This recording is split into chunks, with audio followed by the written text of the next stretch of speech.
usually, well, what are you recording? No, Yeah, yeah, man.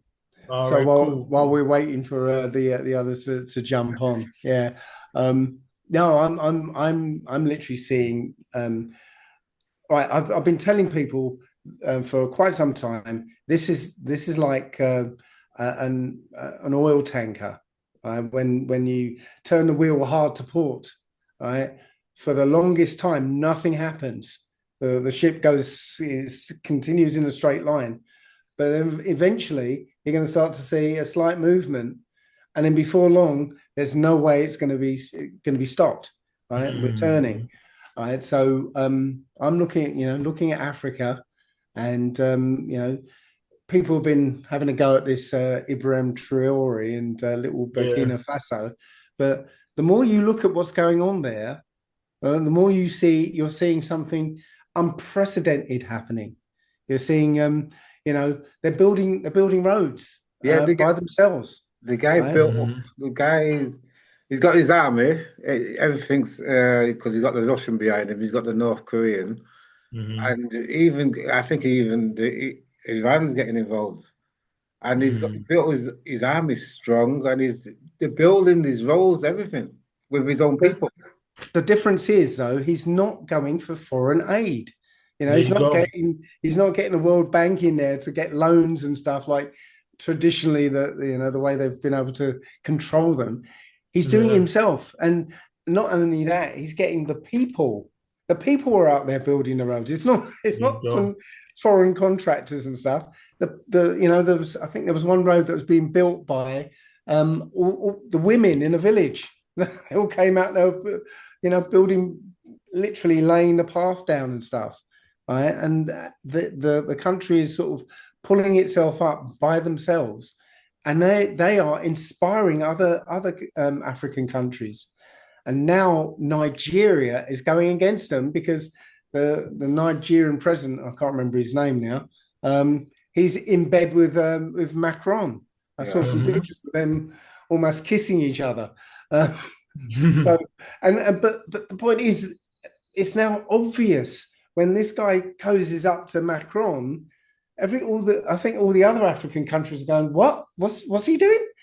hmm because because I think the movement is towards breaking away from the colonialists, right? Right. And now every time somebody goes back with the colonialists, it's like a glaring thing of what the hell's he doing, hmm um, Yeah. but eventually they're going to fully, one by one, the African countries are going to go. Why are we giving all these resources to these countries so they can sell it back to us, so that we can't afford it? Yeah.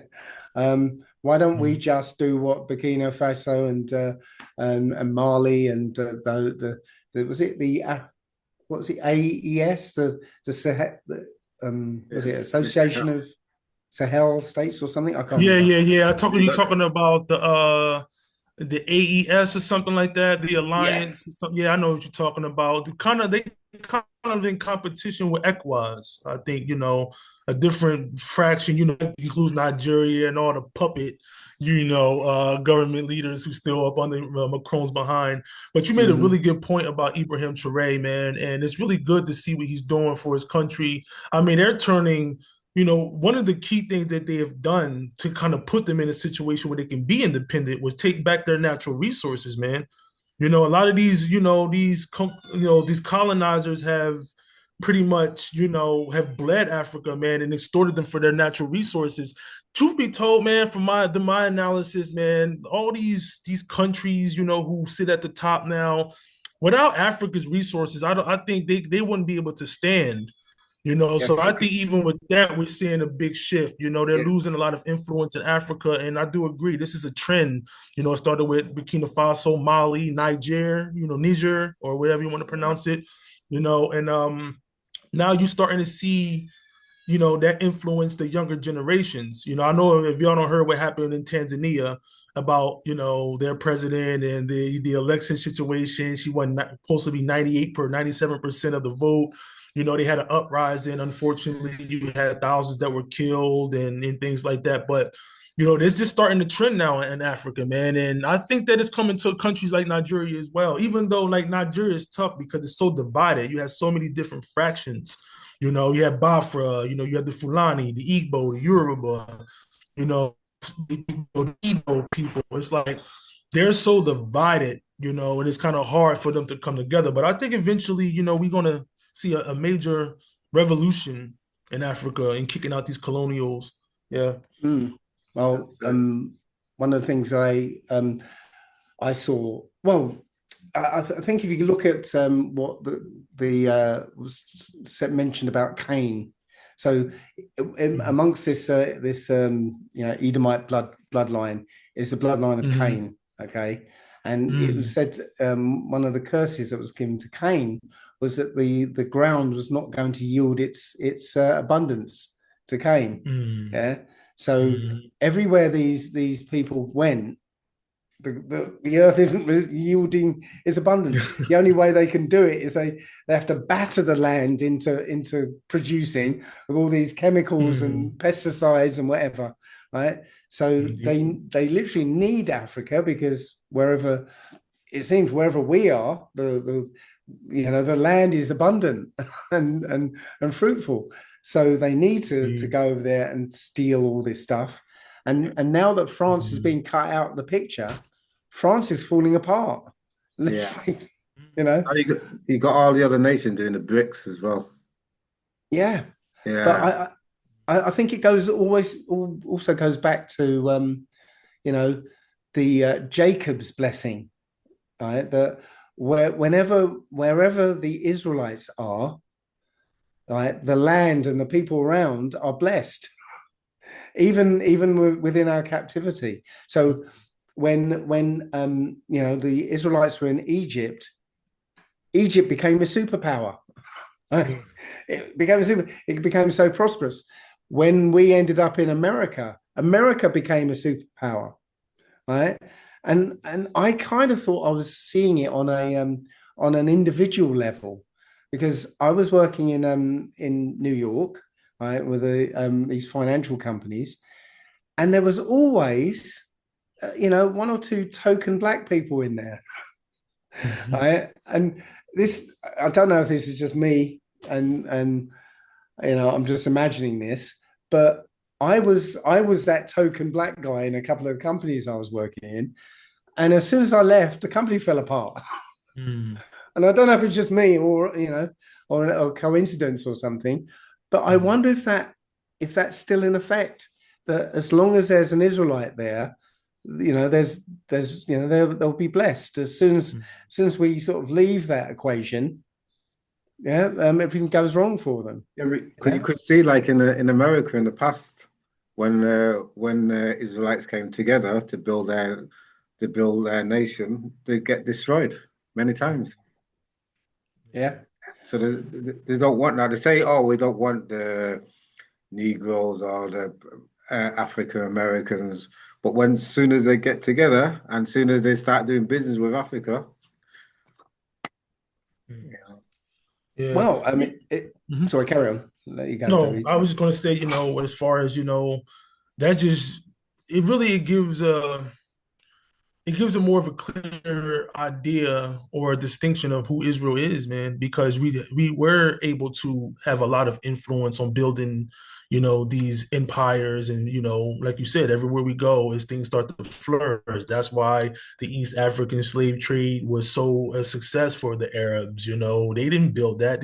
I live amongst these people. These people can't build anything, and they're not really civilized, enough to even conjugate the ideology of being able to sustain a well-flourishing society. Even here in Egypt, you have most of, Aswan, the people, who built most of this stuff up for them and their infrastructure. So, like, but the thing is that, because we are Israel, we build all these things, but we don't reap none of the benefits.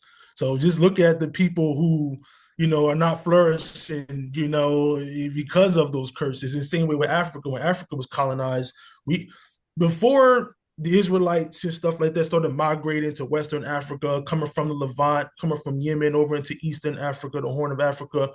We were nomadic people. We taught the natives, the native Hamitic people, how to, you know what I mean, how to cultivate the land and how to deal with cattle and stuff like that. And they started to flourish. We miners, builders. So, but as you can see, it got colonized and taken over by another people. So yeah, I'm just basically in agreement with you saying about as far as us building and nations prospering, at least resource wise. Yeah. Well, one of the things has dawned on me as well is that Judah is meant to be the leaders of this world. As the Israelites are supposed to be the most high priesthood here, so essentially the leaders of the world, and Judah is the leader of the Israelites essentially, and even in captivity, Judah is still leading the world. So all the trends come from Judah. All the music comes from Judah. Yeah, all the inventions come from Judah. Yeah, but while we're in captivity, and other people are taking credit for all that. But even while we're in captivity, we are leading the world.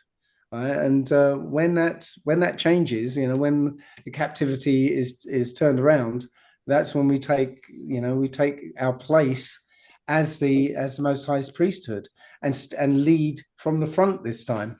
Because they see it, they see the oppression and everything against us, but we're still rising. They don't want. That's why they keep pushing to keep it that way. Hello. Greetings, Brother Lee. He's there, but he's not on. I can't see him. Okay. Yeah. Dawid just dropped off, but it should be black. But yeah, I think it's exciting times because I know people are seeing prophecy unfold, but too slow for them. I could only see that it was going to be slow. Right? There's no way it was going to. Well, I say there's no way it's going to happen overnight, but I think the book does say something about a nation reformed in one day. Is that right? I can't remember. Okay. That's why Brother Lee should step in and say, yeah, it's Isaiah 24, whatever. He should be in. Oh, here he is now. We can't hear. Oh, there you go. Peace and y'all bless, brothers. Look, I'm listening to you right now. I'm getting some cereal and some fruit ready for my grandson so they can have something to eat. Give me a few minutes. I'll be here in the flesh. You understand? I'll be right back. Okay. But I'm listening. Continue. All right. Yeah. So one of the issues that it's been coming up a lot when I'm talking to other Israelites is actually where the land is, because there seems to be a lot at this moment, a lot of confusion that's being, I think, introduced into this at this time about where the land is. There's a lot of people being very vocal about saying, well, America is actually the land, which doesn't make sense to me if Judah is the focus of what these prophecies, because Judah is the kingly tribe, right? Then how can America be the place if Judah's already there? They've got to go. It's got to be somewhere that they're going back to. They can't already be there. Yeah, some people say Namibia. There's a big videos on Namibia, and they're showing all the landscape and what. There's certain places in Namibia where you cannot go. It's forbidden to go there, and that's where there's people saying the actually land is, and about the streams, about the rivers and things. But there's so many. Then people say where Israel is now. Some people say it's there, but right. Well, this is something I'm a bit stuck on, because I'm not sort of fixed to any interpretation of where the land is. I'm just going to go where the Most High says we should go. But it could well be. It's likely that that strip of place that they called Israel right now isn't the place. Um, it's it's full of actual landmarks, which allude to the idea that yes, that's the place. But you remember the clever they take and put, and they say, oh yeah, look, this is a scripture or a sculpt or what, the wall. They move everything about. So the clever people. yes, It's just to deceive, so we don't know actually where it is. We are dealing with Esau, who's a cunning hunter, and deception is one of their sort of tools in trade, really. So yes, I can possibly accept that that place isn't the land. The key pointer for me is Egypt. Egypt plays a kind of central role in the whole story. So assuming Egypt is actually Egypt, then wherever the land is, it has to be in the vicinity of Egypt. So it could be that they've literally flipped the location of Israel, or the land of Canaan.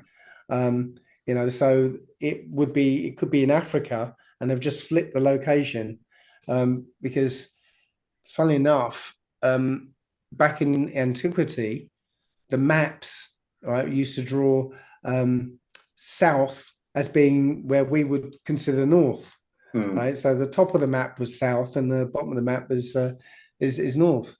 So when you look at Egypt, Upper Egypt is south, and Lower Egypt is north.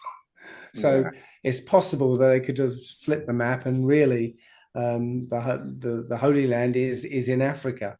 But again, I'm not going to fix anywhere that has been a land, because I don't know. I'm going to leave that to the Most High.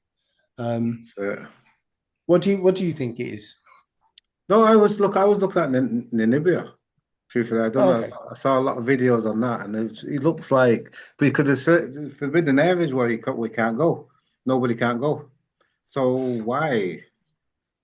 And then the person was breaking it down into he's made it, where the land is, where the wall was, where the stream was, and it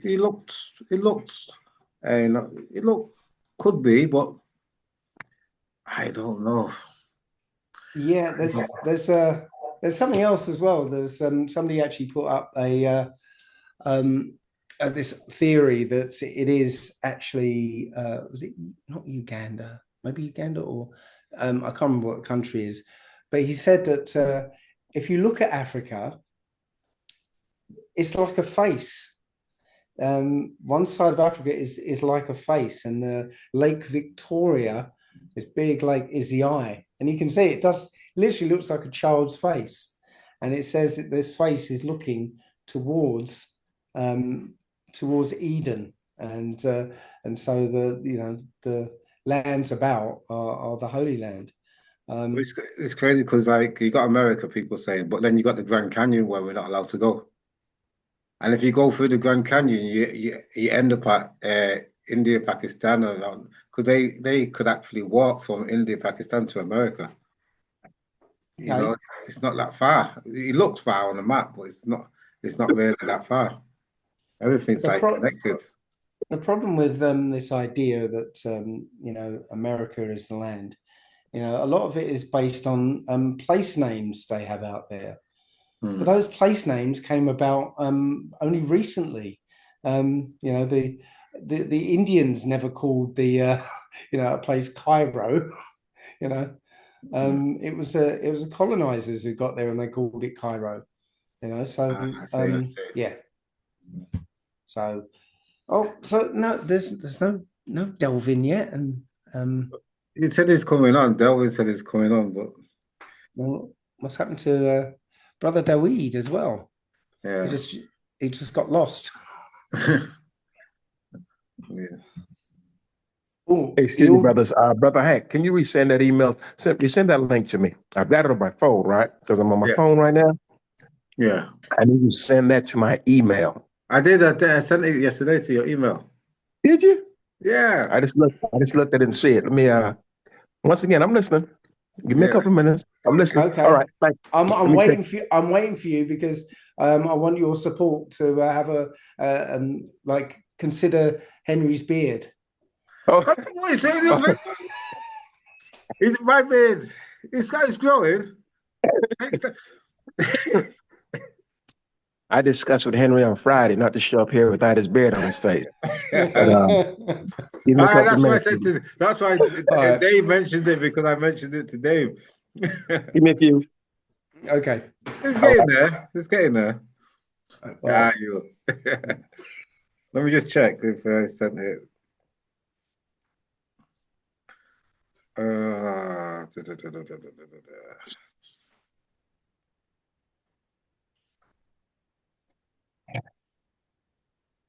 Yeah,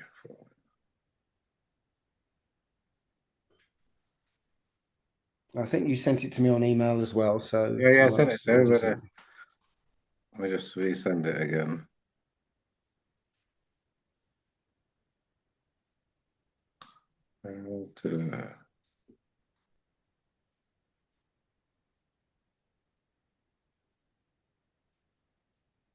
Just send it again. That's it. So, do you think because a lot of the Americans are saying that there's classed as Indians, and it seems like a lot of people are waking up to say that, yeah, we're the original Indians and we're the different tribes. And so you think it's, could you say, you think it's a pull that people don't join Africa? Well, my view on that on the Native Americans and stuff is that the Canaanites were explorers as such. They actually they were the sea people. They would jump into boats and go and explore. And I think they became the Indians of various lands. Right, so they literally became various Indians. Now, when they find Paleo Hebrew script, in America, well, the Canaanites were using that script as well. In fact, they were the ones that it was one branch of that script was called uh, Proto-Phoenician or something like that, which is the Canaanite version of our script. So it's not conclusive that these were Israelites in America. Now, there is the story. I think it's in Second Esdras. I think it's Second Esdras, where the northern kingdoms, when they left Assyria, they went to a place where there was nobody living, and they called it Arzareth. And nobody really has any clue where that place might be. So it could possibly be that they went to America, Mm. and so the northern kingdoms could be America, could have been in America, and they were the ones who were reclassified as black and colored and whatever. Um, but it's Judah who was set to be scattered all over the world, and they're the ones who arrived via not only the usual slave trade, but they were coming in from Ireland, from Europe, because they were being persecuted out of Europe, Yeah. and the New World was somewhere else they could escape to, So that's just what, like a. yeah. Hmm? No, because you were saying in one of your other videos, that's when Cromwell, we fought against Cromwell, we got deported from Scotland and Wales and Ireland to the Caribbean. And then, Yes, and from I call it Britain. We call it England now, but it was Britain. But we a lot of people got to Britain from Spain and Portugal as well because of the the Inquisitions and stuff. Because when that happened, the Israelites were given only a certain time to get out, right, or lose everything. Oh, you're back. Okay, you're on mute. You're on mute. Yes, mute. Okay. Okay. Let's see this. Yeah. No, we can't. Oh, can't hear you. Still can't hear you. 1 minute. I'm gonna come back in. We can hear something now. You can hear me now? Yeah, but not very well.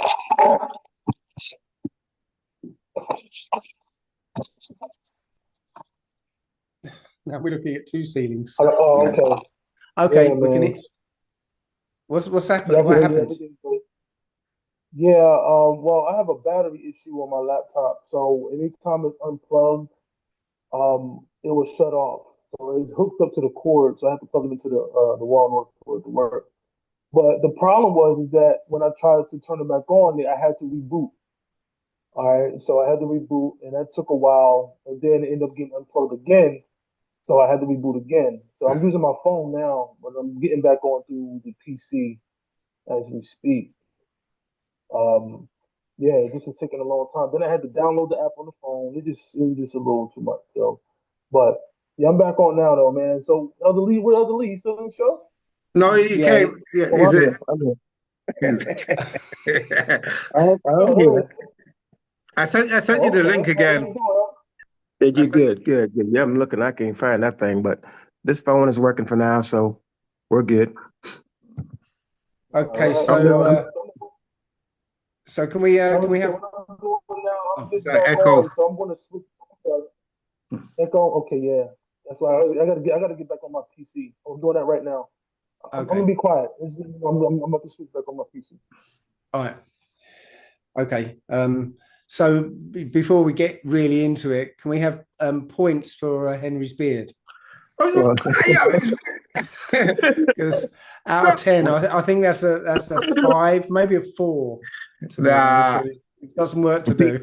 Peace and y'all, Brother Hank. I don't know, Brother Hank. Yes. You're an old man. Stop trying to impress these young honeys. Go ahead and grow that thing out, man. I mean, I don't know why some brothers are afraid of the gray on their beard. I mean, hey, the hoary-haired man is to be respected. So grow that thing out and appreciate the fact that many of our brothers have not lived long enough to grow a beard, let alone to have a gray beard. So I mean, there's no shame in my game. There's no color in my beard. I'm not trying to shave my face to hide my beard. I'm not trying to impress none of these young ladies. Let them be, Hank. You're an old man. We're gonna have to accept that. You're far more savage. You're far more savage than I am. I was going to say that. So go ahead and grow that beard out, man. I mean, we've earned it. But peace and y'all, blessed brothers. How's everyone doing? Yeah, everything's good. Everything's good. How you been, Lee? Are you still doing? I haven't seen no pop-ups on your channel. No, I haven't. I haven't actually released a video in quite some time, possibly going on 2.5 months. Everything has been good with me, except the last 3 weeks. Everyone in my house has been extremely ill with respiratory infections and things have been sideways. Because I was in Cuba, everybody getting sick from these mosquitoes. Oh, just well, we don't have any. Yeah, for a week. And in England, I think people started getting sick because of doing so many chemtrails. Oh, well, this is something that happens to me just about every year as far as when the temperature changes. But my wife has had a terrible respiratory infection as well, which is unusual. And for her, it caused a case of delirium, which was extremely bad. So we're actually over that now, and we're in the clear. But as far as the videos, I'm pretty much I haven't been doing videos regularly like I normally do, because for the most part I have my grandsons on the Sabbath day, and also I don't want to be that guy that's yelling wolf all the time. The sky is falling and the sky is falling and it's not. So I'm pretty much sitting back doing what we're commanded to do. We're to actually observe and to actually bear witness and see these things, see the prophecies unfold. And as the major events begin to happen, I pretty much will be coming forth with videos. That way the timing will be correct. A lot of guys are doing it every week, et cetera, but they're doing that for money. I'm not doing this for money.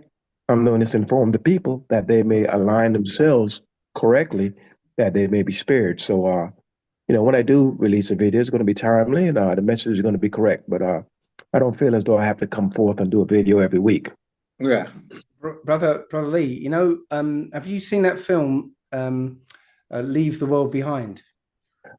Is that no? I haven't seen the one Leave the World Behind, but there's one with with a fellow named Kirk Cameron, and I forgot the name of it. It was just something silly about people being gathered up and raptured up. But as far as Leave the World Behind, I don't know if it's the same film, but I've heard of it.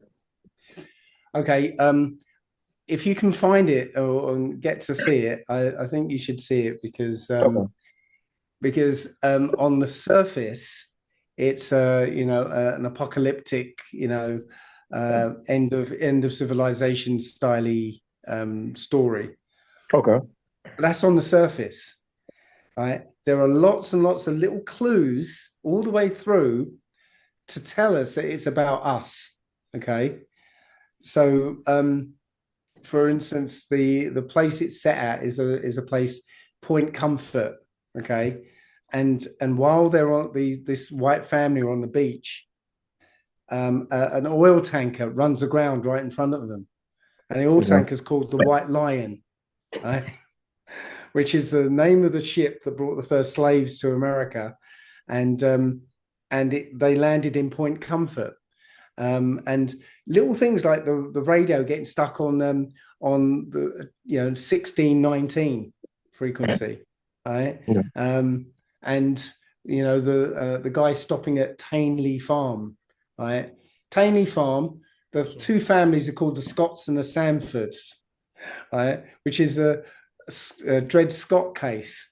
Dred Scott case was Dred Scott and the Sanfords. And the judge in that case was Judge Tainley, who said, that a black man has no rights that a white man has to respect. Right? Correct. So all the way through that film, it was telling us this is about you guys. Okay. Now in that film, there's something that kept happening that everybody who watches that film doesn't seem to can make no sense of. And it was a whole load of deer would just suddenly show up and just stand there and watch.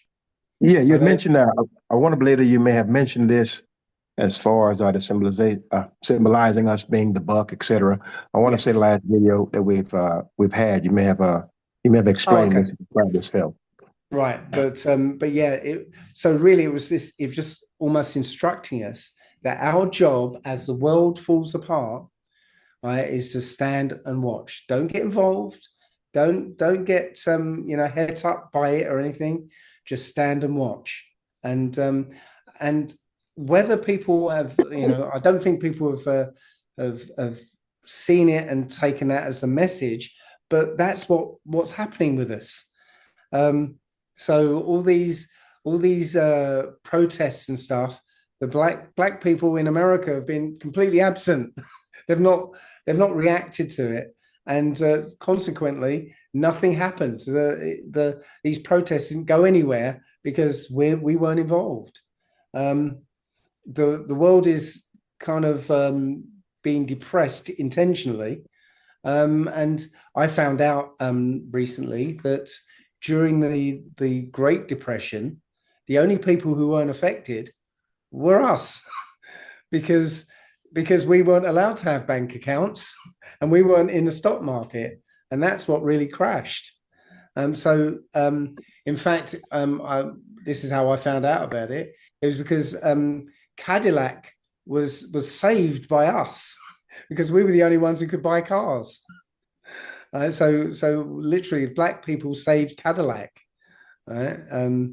So when this depression, which we're all in the middle of at the moment, really, really hits, the only people who aren't going to be so affected are us, because for us, this is a Tuesday, you know. Yeah. You know, having a lack is a Tuesday. Yeah. So, yeah. I'm thinking, as far as I can see, uh, the book is certainly holding true before our eyes. As far as people are beginning to withdraw to their own families, to their own people. Uh, Times are really indeed tough, economically and otherwise. The job market here is terrible. A lot of people have lost their jobs. A lot of the homes are being foreclosed on, uh, and people are having a tough time to where uh, multi-families, if you will, or multi-generational families. The grandmother, the children, and the grandchildren are pretty much being forced to live in the same home by which to be able to afford it. And I think that's a good thing, because many of us have felt as though we can do things on our own, and we're being placed in a position now to where you're going to rely on exactly who really counts, and that's your family. And it's about time that we return back onto that. Uh, as far as the protest, uh, we've had our turn. We've had our turn to complain about the injustices that we have faced. Now that it's actually hitting other people, now they want to complain about things being unfair. But we have told them this, they have known this, but it's never affected them directly. So now that it has, all of a sudden there's a need to go out there and protest. But they're only protesting because now it's affecting them. So we get a chance to sit back and bear witness to watch these European Christian nations crumble. And they are crumbling. Europe is actually in disarray. And more than likely, they're going to face off against those Russians. And that will not go well for them. But they have been in cahoots for the longest. All the European nations, as well as the Arabs, have been in cahoots against our people all over the earth. Now, the Most High caused our families to fight, to split apart, to have internal conflicts. Now, the European has been a conglomerate, if you will, for the longest. And now, as the Most High has broken up our families, he's going to start breaking up these European alliances and their families. So you're seeing the infighting in the midst of them. And with them, the response is always violence.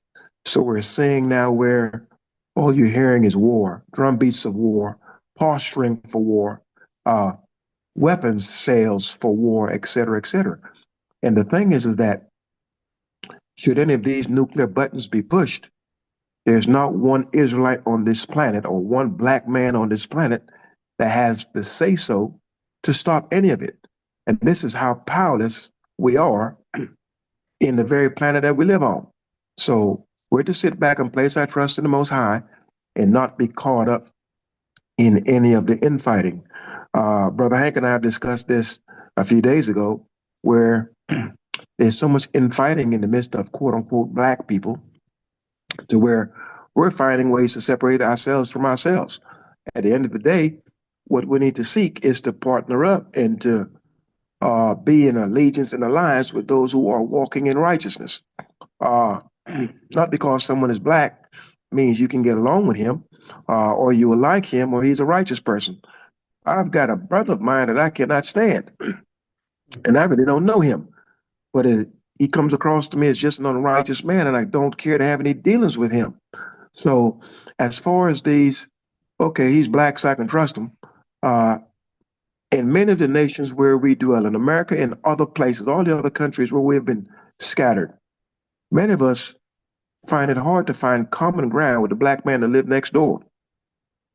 And so, since we can't find common ground with the brother next door, and it's almost impossible for us to find common ground with the brother 50 miles away, I find it amazing that many of our people will take the time to attack other black people a whole sea away, a continent away, et cetera, et cetera.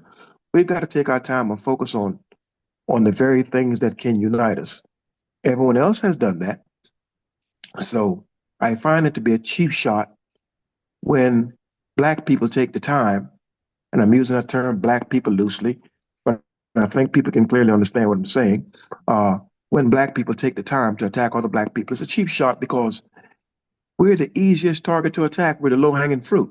So we've got to start taking the time to understand that we have a responsibility to each other, and the goal will be to uplift each other. That's why with this platform here, I'm very much in the spirit of saying things and doing things that will encourage our people and strengthen their spirits.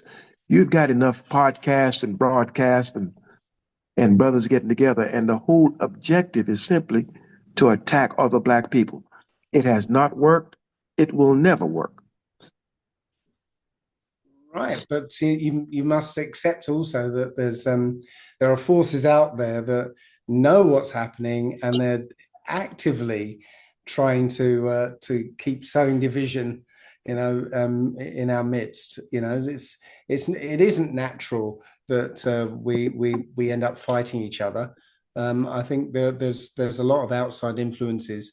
We can't tell, for instance, especially in this day and age with AI, who we're talking to.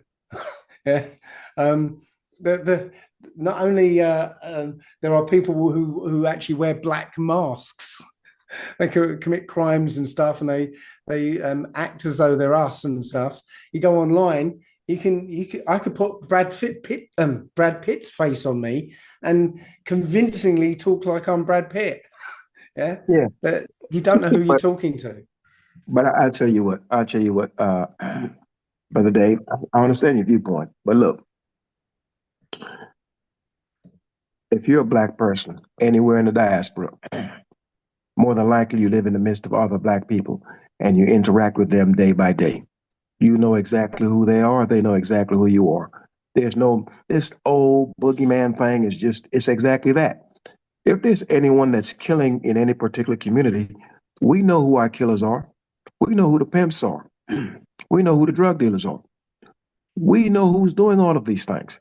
It's not as though, okay, yeah, well, have there been people that's infiltrated our communities and probably shot one of us with a mask on and pretending to be of other people to cause us to war in the midst of each other? I'm certain that has happened.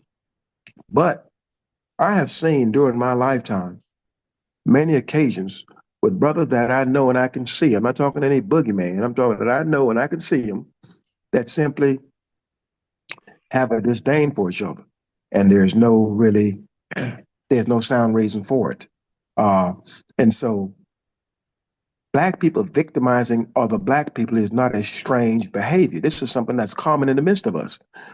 So we've got to stop acting and thinking as though all of us are good. And that's simply not the case. And all of us certainly aren't bad. But many of us are choosing to do what the Most High said he would punish us for. We see the evil. We know who the wrongdoers are. And when these crimes, aka these sins, are committed, we will turn a blind eye and act as if, well, we don't know who did it and we didn't see who did it. And any questions asked, I don't know anything. And so therefore, the wickedness and evil multiplies in the midst of us. So we're not dealing with boogeymen here. We know exactly who's who in the midst of our people. The thing is that the man of Israel has been weak in not punishing the offenders. And that starts with himself, and that starts with members of his own house. So until we begin to start punishing evildoers, starting off in our house, because if we can't take care of it in our house, we can't dare go out and take care of it in the street. And so therefore, many of us are unwilling to punish unrighteousness. Therefore, it multiplies in the midst of us, and the Most High cannot be a part of that. Okay. Yeah, but I also get what you're saying. I think our experiences may be different, from America to here.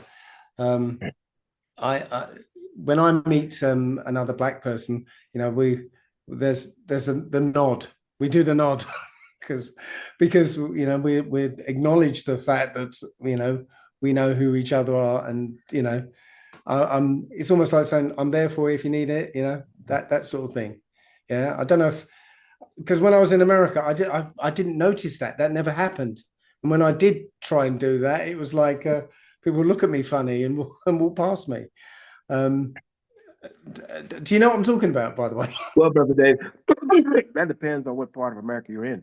Now, if you're down south, you see it, brother, there's that nod, there's that acknowledgement, right? However, if you go up north, places like New York, New Jersey, and places like that, you try to say hello to a brother, he's going to look at you like, what you looking at and why you talking to me? I don't know you. So we have this disconnect from place to place. And we have this disconnect from city to city. So I feel that our time and our energies would be best served if we would work on mending these fences. I'm talking starting off with the brother that's right in front of you, then dealing with the one that's across the street, then dealing with the one that's across in the next city, the next state, the next nation. But we can't be unwilling to mend the fences with the brother that's right in your face. You don't want to mend the fences with him, but we take the energy that could be spent to mend fences with a brother that's right in front of us. We take that energy to attack a man that's way across the sea in another country that happens to look like you because it's the cheapest shot. Is the easiest thing to do. To build takes work. Yeah. To build takes work. It's easier to tear down something, and it's easier to tear down other people. Many of us, I've mentioned this many times on my channel. Many black people harbor resentment towards other black people. And the reason why, it's very simple. At the time when we were young and most vulnerable, black people are the ones that made us feel uncomfortable and gave us hell when they had the opportunity to make a difference. And so the guy that robbed you and bullied you is a black dude. And so therefore you grow up with a disdain for them. And so when you make it, quote unquote, or you become successful, or you're able to separate yourself and get as far away from them as possible, that's what many of us do. Now, many of us also come back and nurture that community and build and share the knowledge that we have gained. But many of us have been so hurt and the damage has been done by other black people while we were growing up.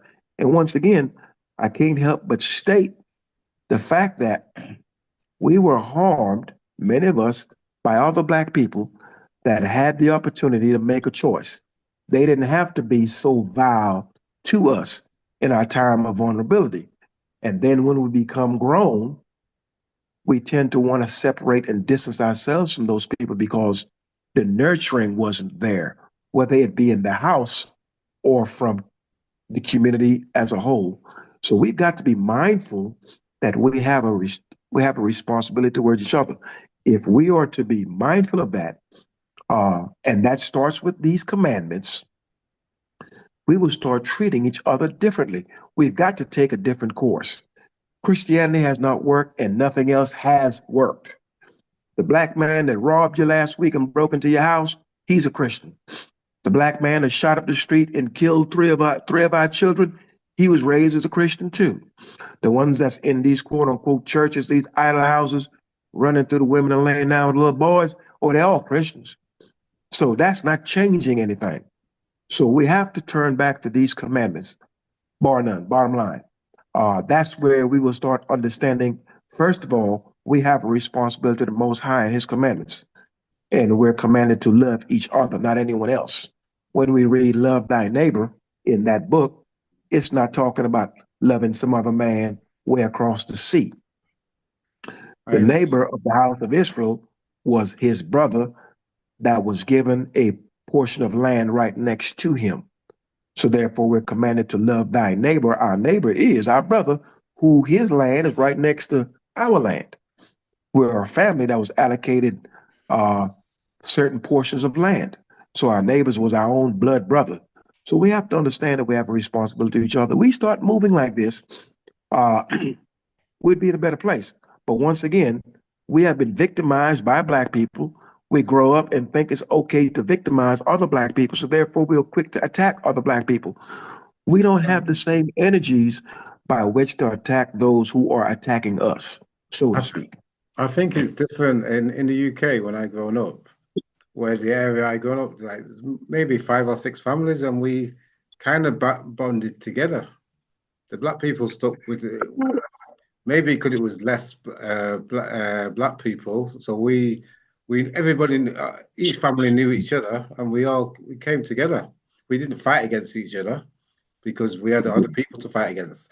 So, Yeah. so that's my experience growing up in the UK. But Hank, I can add to that by saying this: the gifts and the trinkets, particularly power and money, has been one of the great dividing factors. For example, in America and anywhere else where we have been scattered, when we were oppressed, I mean really oppressed, and we were not able to move about in other spaces of the society, and we were forced to deal with each other, we were stronger as a collective then and relied upon each other more then and would not sell each other out as much then. But now the society has become integrated. And now it's easier to entice one of us with some money or a position by which to sell out his people, to which to be a trader, et cetera, et cetera. And many of us will quote unquote take the bag. But there was a time when we were not allowed to move in certain spaces. Now there are many of us moving in certain spaces, and I think that we need to consider. I've always stated on my channel that when we see one of us sitting at our enemy's table, the enemy has vetted that man or that woman. They know clearly that that person will not poison the food. In other words, they are on board, and they are on they're on the team that will do every and anything by which to harm our people. So we're not to trust those who are sitting at the table with our enemies, because they mean us absolutely no good. And that's where the problem is. Many of us are being elevated to certain positions, and it's not based on merit. There's a trade-off for that. These individuals are willing to sell out their people, and we have to be mindful of this. But I'm thinking right now, with what we're seeing in America and in other places, it's going to force us to start dealing with each other, because the Most High is about to start cutting off our enemies, and as He cut them off, they will cut us off. So therefore, there'll be no breadcrumbs by which to throw us, so to speak. Yeah, I kind of agree with that, because, as I said, as the world starts to fall apart, we will naturally start bonding together, because that's the way we've always had to do it, essentially.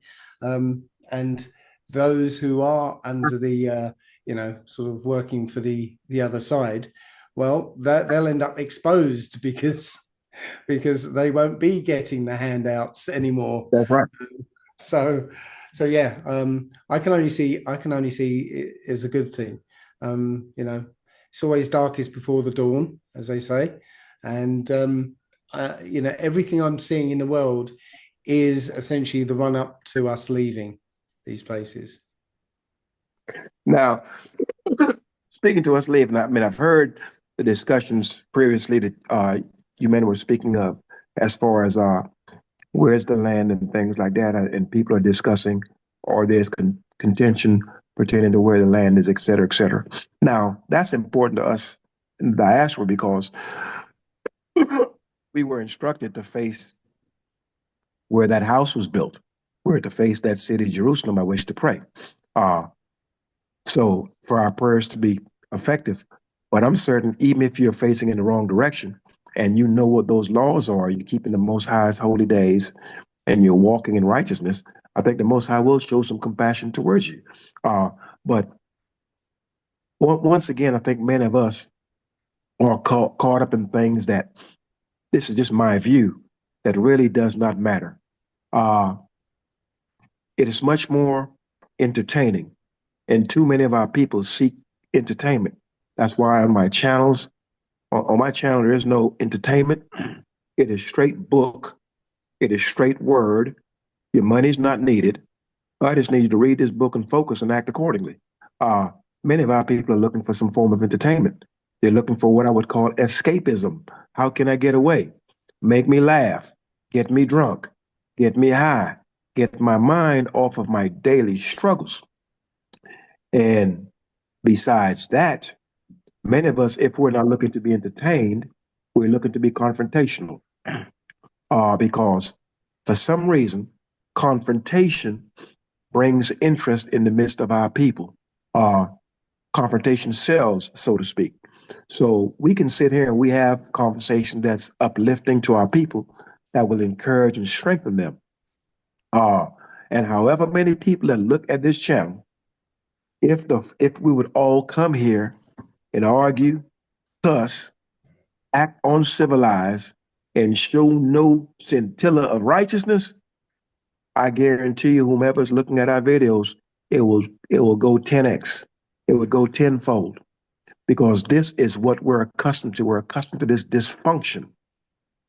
And our goal as righteous men is to cut it out. Is to cut out the dysfunction. And a lot of that starts with cutting out the unrighteous, because the dysfunction is going to come from the unrighteous.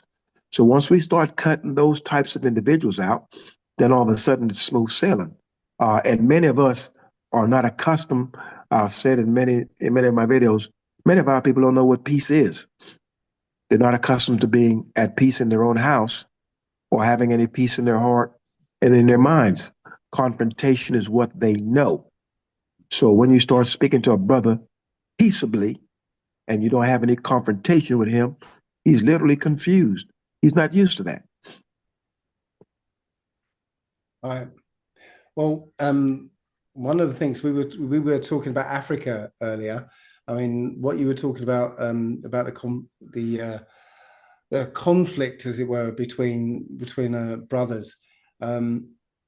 We were talking about Africa, and one of the things that's happening there, that's always happened there, is that we have people who kind of look like us but aren't us. So you have in Africa the native Africans, the Hamites, who kind of look like us, and to my mind, the reason we're wearing these beards is so that we can be differentiated from the Hamites, who at one point couldn't grow beards. But in Africa, there's always, in every one of these countries, there's always two factions fighting each other, right? And it's, from the outside, it looks like, these black people can't get along with each other, but it's literally two different manner of people who are in conflict. Now, I think that is getting resolved. I don't know how it's happening, but I'm seeing this move to for all these countries to become like Burkina Faso and Mali, and what's the other country that's in that group? Burkina Faso, Mali, Niger. That's it. Yeah. Niger, as they say. Hello. Well, just making sure my laptop. I tell you what, as it pertains to the two different groups or three or whatever that's infighting in these many African nations, we're quick to watch and to make mention of the dissension between the people, of the tension and the contention. But many of us are not seeing the hidden hand behind all of this, because many of these nations, this doesn't always take place. Wi-Fi on? What's that? Busy back. So many of these confrontations, there are hidden hands behind it. So when you look at these African nations and you see this infighting and these civil wars, I wonder if any of us ever considered the fact that where are these guns coming from? Where are these bullets coming from? Because these African nations don't manufacture these things on their soil. So there's a foreign hand that's being yielded and wielded in the background. Now, what I think is important, as far as where I think our people here in America and our people in the quote unquote West, America, Canada, England, and places like that in the Western Hemisphere, where we have a leg up on quote unquote Africans, is the fact that we have lived in the midst of the Europeans. We understand how he thinks. We have access to the books and to the knowledge that clearly shows us what his behavior has been towards us throughout the earth. Now, many of these Africans are now beginning to get a hold of this information. They have not been, I don't know. I think they've not been clear on exactly what this man is really about and what he's capable of. We're very mindful of that here in the West. And so a connection between our people in the West and those in the diaspora, i.e., for example, Africa and in the Caribbean and some of these places where what the European has done has not been taught to these people. So therefore, they don't see the European in the same viewpoint because they don't have him stepping on their necks every day. The European is ruling these other Black nations via proxy, using other Black people by which to do it.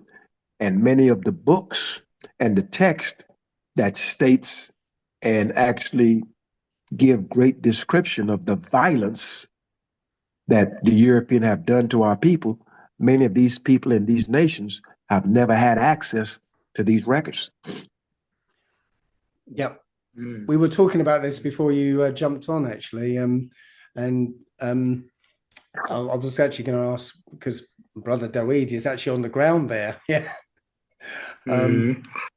Because, as I said, I'm seeing that there's always two factions. They're always fighting. And yes, they're getting armed by the Western powers. But those Western powers are losing power in that region. And so, I was going to ask Brother Dawid what's his take on it, because he's right there on the ground. Yeah. So, Elderly, you made a good point. You was talking about,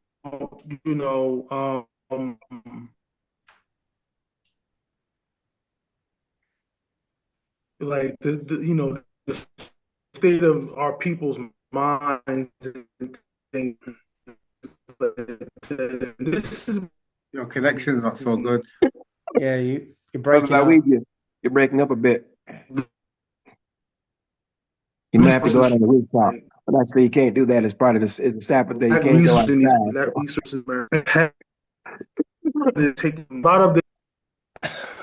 I'm breaking up. Oh my goodness, man. Yeah, we can hear you now. You sound right, what clear about now? Am I good? Yeah, that's good. Got you now. Sounds good.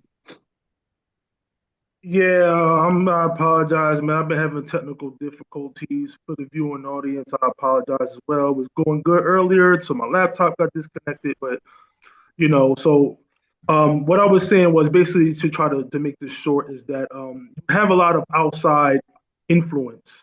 Those of you who know what's going on in Sudan, a war that's been ongoing for a few years now. The resources, the gold is being extorted by the UAE and other Gulf states. They're exploiting their gold, and which is causing inner conflict. And like I said, most of these people on the ground are some oppressed, lack resources, lack true security against outside invaders or outside forces. And they just trying to survive. They're just trying to survive at this point. So, but like I was telling Elder Dave, what the Most High has, what our oppressors and those people at the top have been doing to the lower people about dividing and conquering us based off our lack of resources and our survival mode, the Most High is doing the same thing to them. So this is what you see in Africa. You see proxy wars going all over, like the DRC and Rwanda, which even got Burundi involved, in trying to exploit and confiscate thievery, as far as the DRC and their resources. And America is backing Rwanda. America is backing, Benin, not Benin, Burundi, so even what's going on, in the old Niger Congo area between Mali, Burkina Faso, things like that, you have a fight of powers trying to confiscate and continue on with the exploitation of the natural resources. We were talking about Ibrahim, I forgot how to pronounce his last name. Traoré? I want to say it's Traoré. Yeah, we know exactly what Traoré, Ibrahim Traoré. Yeah, I always get that. That's a little, inconsistency there with my pronunciation of his last name. But we were talking about, there's a revolution starting in Africa now. And I think it began with him, by telling these colonizers, you need to pack up and go. But here's the problem with that, though. It's like they're trading one colonizer for another. So the only reason why Burkina Faso is able to stand on that is because they have the backing of Russia, and that is the reason why he's still alive, in my opinion. Because if it wasn't for Russia, America and France would have took over Burkina Faso. They don't have the military arsenal to fight against those big powers. So even though there is a revolution going on in Africa, and a lot of them are starting to kick out the old colonizers, I just, for those viewing, keep in mind, I don't want our people or, these African nations to trade one colonizer for another. Because we see that Russia, I was just going to say, I don't think that's what's happening in this case. Russia is siding with Burkina Faso, but they're not actually coming in to exploit it, because it's a game plan that's kind of well worn. They come in and they say, look, we'll give you money to build infrastructure, right? And that's what the Chinese started to do, right? We'll give you money to build infrastructure, right? So they give the money to their own companies, right? And they build this meaningless infrastructure, and then now they're on the hook to pay it back, right? And that's how they end up getting it. But in this case, Russia is saying, no, we'll protect you from these guys. But they're not saying, you do this, we give us, give us your resources and stuff for it. They're literally letting them get on with it, because Russia's goal is to stop basically the Western powers, moving forward, right, by using Africa's resources.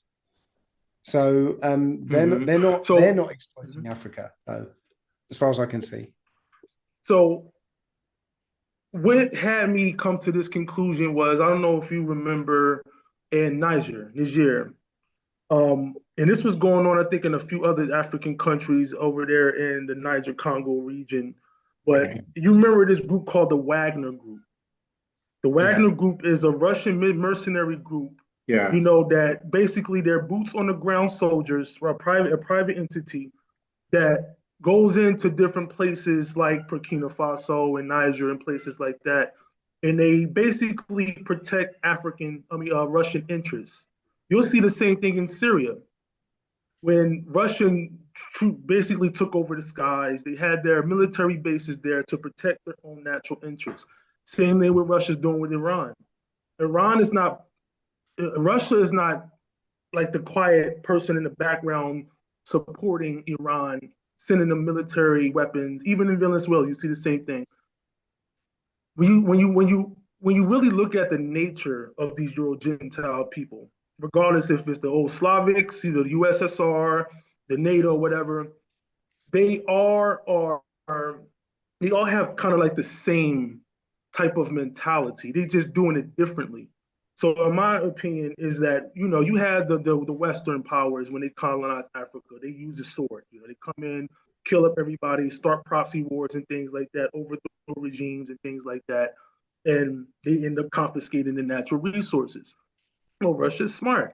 Russia see that this is no longer working, that the world is starting to pick up that these powers are coming in, destabilizing these societies and overcoming the government and putting their own proxies in there to control their interests. So I truly believe that, Russia is have the same mindset, but they're just doing it a little different. It's like, okay, America, they'll come in and they'll confiscate the land and they'll give them crumbs. But Russia and China is like, okay, we'll come with a different approach. We'll give you a little, instead of giving you 10% like America was doing, we'll give you 30, we'll give you 40, But at the end of the day, I still feel like their interest is in Africa, because Africa is pretty much the base of both world wars. It started in Africa over resources. A lot of these nations, they don't have the gold, they don't have, they don't have cobalt. We're going into a technology era where these nations, the only way they can survive and continue to keep this going is to have controlled resources in Africa. So take Sudan, for example. I don't want to be long-winded, but take Sudan, for example. Most people don't really know that it's the Sudanian gold that's actually backed or that's actually supplying resources to Russia to maintain their war in Ukraine. Russia has been doing business with the RSF. The RSF, they are wild mercenaries that kill civilian people. Like so. Russia, like I said, they just coming with a different approach, in my opinion, and that's why I mentioned them. When it comes to destabilize or colonizing in just a different manner. Also, I honestly believe when you talk about that last battle or you talk about Magog in Ezekiel chapter 37 and 38, that to me, when you do your research, it's referring to as Russia, the old ancient, USSR, Slavic people. And I feel like, when that time comes, they're going to try to do the same thing with the children of Israel. They're going to come in secretly, they're going to try to put their arms around us and try to be all buddy buddy when the other hand is in our pocket. And when I think that we're not going to go for that, I think that's when they're going to come and attack. So y'all's going to expose Russia's true nature at some point. Right now, they're able to get away with it because everybody got their eyes on the big bad wolf America and France, and the Western powers. So Right. just keep an eye out. At Russia, they'll poke their head out, under the grass soon. I'm not saying that Russia isn't going to try and take advantage of the situation, but just bear in mind the time that we're in. It's not going to work. No matter what they do, it isn't going to work. Now, the reason I say that Russia isn't going to go overtly that way is because China already did. China has been pouring into Africa, trying to, take over from when the Western powers, left off. But the move has been to kick China out. They've been kicking China out as well. So again, Russia has to come in and do it completely differently, and it's not going to work no matter what. That's assuming that Africa, is the land, or we can't be sure at this point. Russia, I'm going to say Russia's never colonized anywhere in Africa before. No, they never colonized anyone. But like you said, they have a big task ahead of them. And we see this in Ukraine, and now we've seen it in Venezuela. We've seen it in Iran as well. This is, and this is what I was talking to, about, Elder Dave, about the divide and conquer and how these powers, I felt like it was a time where they were in unison and they were playing, kind of like Democratic Republic. We all know that they all part of the same state, but when it comes on a global scale with like NATO against Russia, I feel like this is a really, really fight over resources. I feel like this is also fight over dominance. And we all know on this panel that Ukraine is nothing but a proxy war between NATO and Russia. Same thing with Venezuela. United States is becoming more desperate now, and they're starting to show their true colors, and they can no longer use the same playbook where, okay, like they did in Iraq. Well, okay, Saddam Hussein has weapons of mass destruction, so we need to go in there to protect American interests and make sure that they don't bomb us with these made-believe weapons. Now they're trying to go into Venezuela and take over the oil reserves, because I didn't really realize, quietly, Venezuela has some of the biggest oil reserves in the world. And United States dollar is falling. So in order to keep that dollar in power, they need natural resources. This is why Trump now is making deals or, trying to play peacemaker between the DRC and Rwanda. Also, United States can get those natural minerals. They did the same thing in Ukraine, but Ukraine was kind of on the fence with giving United States all their natural resources and things like that. So, yeah, I think this is a much bigger issue than, we focused on now. And I feel like, yeah, man, it's survival of the fittest. And that Russia is not going to roll over. Russia's going to do what they got to do to protect their own interests, just like the UAE is doing with Sudan. I think above all else, right, we are coming into that time of Esau is the end of the world, and Jacob is that which followeth. Yeah, this is the trajectory we're on. How we get there, is the entertainment. But we're going there. No matter the Most High has spoken. This is where we're going. So I do expect a few twists and turns before the end. But yeah, we can't lose sight of the fact that this is where we're going. Yeah. Yeah. So, yeah. And also, real quick, and then I'll pass it on. I don't want to be too long-winded, but I do agree with you. I feel like there's a big change in Africa, despite all the outside influence or the outside foreign interests. This younger generation is a different breed. We see what's going on in Tanzania. We see what happened in Kenya about a year ago. And it's going to continue to spread. This Ibrahim Traore person is really inspiring the younger generation, because at the end of the day, the puppet governments that's established in Tanzania, like Sulu, what's their name? Yes, Sulu something. The woman president that's over there. William Ruto. In Kenya, and so forth. Uganda's on the fence. Rwanda. These places. The younger generation are rising up. And I think that it's going to come a time where you're going to see a lot more coups, like they just tried in Benin. Benin just had a attempted coup, in there. So, yeah, I think the younger generation's mindset is totally different than what we've seen in the past.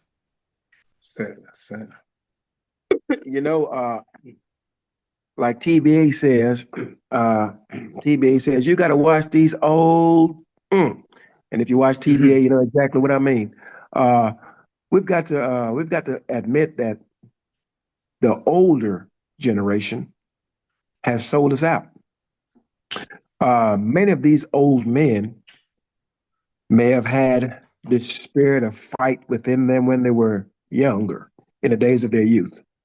And as they get older, they're looking just to get along. How can I make life easy? And if it takes me selling out my grandchildren, then so be it.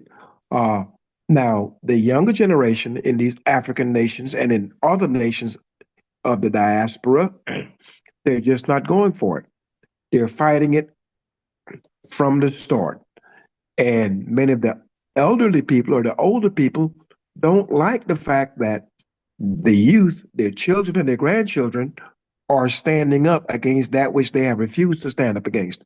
So we're having that little conflict in the midst of ourselves, regardless of where we may be, where the older people are willing to continue with the status quo, and the younger people are simply not going for it. So that's a little internal battle that we've got going on in the midst of ourselves also. I was going to say about in America, the response to the MAGA loosening of the white rage, shall we say? The response to that is, the younger type people are saying, "I'm not your grandfather's Negro." Yeah, it's not working anymore. They're being openly racist and stuff, and trying it on, and it's not happening. People are getting slapped down. I was watching that video of the guy. He's from one of the camps, but he's standing there just doing a live video, and this white guy with a gun basically pulls a gun on him and starts threatening him, and this black guy ends up beating the hell out of him and say, "I've got your gun now. What are you going to do?" But 50 years ago, if that happened, 30 years ago, if that happened, the guy would have been cowering and yes, sir, whatever. But no, it's a different breed now. Well, yeah, and that's actually showing. Sorry, go ahead. I was gonna say that there's a difference between a man that stands on righteousness and a man that doesn't. You can kind of look at it. Let's say you're a criminal and the police pulled you over. Your response is totally different if you know that you are a criminal, number one. You may be in possession of narcotics in your vehicle, etc. Your response is totally different to a man that has nothing to do with any criminal activity. That will come across in your speech. That will come across in your posture. That will come across in your whole aura. They will know this. The Most High made it plain that our enemies will not be able to stand before us if we are walking in righteousness and we keep him before him. And we would keep him, the Most High, before us. I can promise you that that is a fact. That is a fact. I know this for sure. I've experienced it. So when you're moving in righteousness, it's a totally different ball game than someone who is not. So, most people, once you point out to them that they are incorrect, those that are of a contrite spirit will apologize and make you whole. Their goal, they would seek to fix and have a remedy to the situation that you may move forward peaceably. The wicked man, he's a little different. When you point out his wickedness before his face, his response is more wickedness and commonly violence. But the Most High made it plain, if we're to walk in his law, statutes, judgments, and precepts, and always keep him before us, then no weapon formed against us will prosper. Period. So you hear the Christians repeat that all the time. No weapons formed against me will prosper. Yeah, every last weapon against the Christian has prospered. That's why we got bit by the dogs. That's why we get thrown in jail. That's why we get hit in the head with the batons, et cetera, because you're saying this, guys, be quiet. Because they're saying this, and they have never, ever walked in the law, statutes, judgments, and precepts of the Most High, and they have never kept any of his holy days. And that's the difference. So I'm thinking once our men are walking in the law, statutes, judgments, and precepts, there's nothing anyone else can do to harm us. Don't you think it could have something also to do with them calling upon the name of an idol? Well, yeah. You call them. I mean, we've seen the videos where, cops pull over a brother. He start professing JC. Man, cop drag that joke out the car, bust his head, right?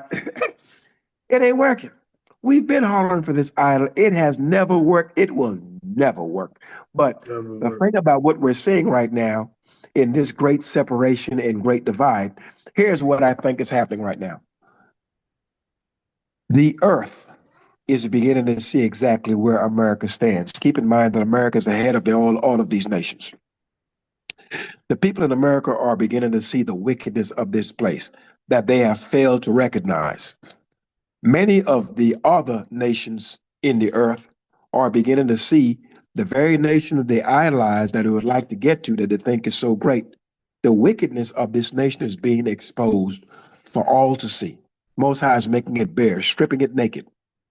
So now, as the people of America and the people of the earth see the wickedness of this place and those who are in allegiance with it, now every person in America and in all of these other nations that's seeing this wickedness of this place before their face, this is where the great separation and the great divide comes in. Now, do I side with this wickedness, or do I make a decision to where I can see this wickedness clearly, and therefore I will withdraw my hands? And that is where everyone is right now. We're seeing men in America, you can put this wickedness before their face, and they act like they don't see it. They double down on the wickedness. And so therefore we know who's going to be destroyed. So right now, the great separation and the great divide is, here is wickedness right before you, and here is righteousness right before you. Which one will you choose? And that's where we all are in the entire earth right this minute. Yeah, what I wanted to say was, just keep in mind when you zoom out and look at it from on a macro scale, from one end of the earth to the next. These leaders who are in power now, who carry that same ideology as their fathers and things like that, that's going out. This new generation, think about it. You got Trump, 81, Benjamin Netanyahu, up in age. These are older men that won't be here maybe in the next 10 years.